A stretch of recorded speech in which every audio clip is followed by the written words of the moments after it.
Welcome back, Moto Tubers. Today we've got a 2022 Yamaha MT-07. Customer brought it in for new front and rear tires. There's the new tires right there on the tire machine. Quick breakdown how to take the front wheel off. It's pretty simple. There's two brake calipers. They're held on by 12mm bolts here and here. The right side of the bike has the anti-lock brake system. That's what that is. You've got an Allen bolt on the front that needs to be loosened. And then finally, 19mm socket to back this axle out. The axle actually threads in on this side and backs completely out on the right side of the bike. New front tires installed. Front tires done. Rear wheels pretty simple as well. 14mm on the caliper.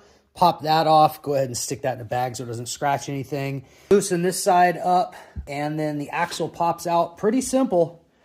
Take the chain off and pull the wheel. And just like that, you've got front and rear tires on an MT-07.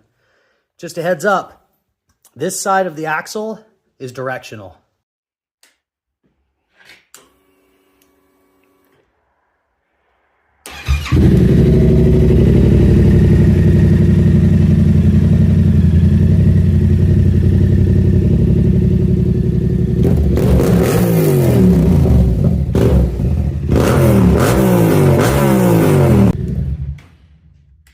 Catch you guys next time.